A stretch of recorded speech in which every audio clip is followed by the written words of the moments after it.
Hari ini materinya tentang perwujudan nilai-nilai Pancasila dalam berbagai kehidupan. Sila-sila dalam Pancasila merupakan satu kesatuan yang tidak bisa dipisahkan dengan yang lain. Tata urutan Pancasila memiliki makna yang saling dijiwai dan dijiwai oleh sila sebelum dan sesudahnya. Perwujudan Pancasila dalam pengembangan kehidupan politik dan hukum dapat dilakukan dengan cara berikut: mewujudkan dan tujuan negara demi peningkatan harkat dan martabat manusia, memposisikan rakyat Indonesia dengan objek dalam kehidupan politik bukan hanya sebagai objek politik penguasa semata. Sistem politik negara harus berdasarkan pada tautan hak dasar manusia, sehingga manusia tidak dengan politiknya, dengan sistem politik negara harus mampu menciptakan sistem yang menjamin perwujudan hak dan asasi manusia. Para penyelenggara negara dan para politisi senantiasa memegang budi pekerti kemanusiaan serta memegang teguh cita-cita moral rakyat Indonesia.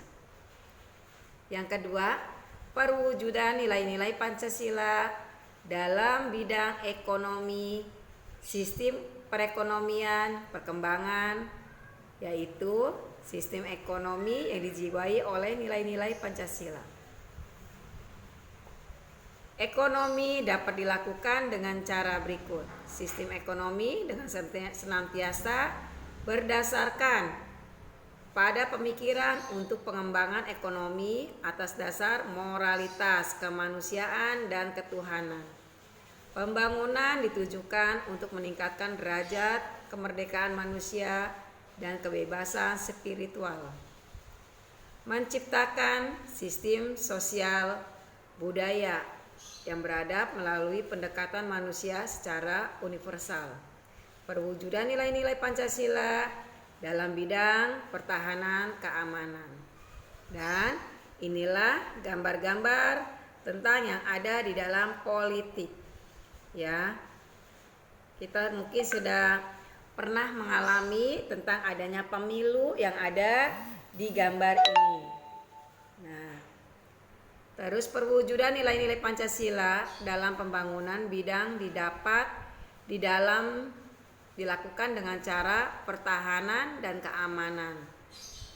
Negara harus berdasarkan kepada tujuan demi tercapainya kesejahteraan dan kehidupan manusia sebagai makhluk Tuhan yang Maha Esa. Pertahanan dan keamanan negara harus berdasarkan pada tujuan demi tercapainya kepentingan seluruh warga negara Indonesia. Pertahanan dan keamanan harus mampu menjamin hak asasi manusia, persamaan derajat, serta kebebasan kemanusiaan. Pertahanan keamanan negara harus ditentukan demi persetujuan keadilan dalam kehidupan bermasyarakat.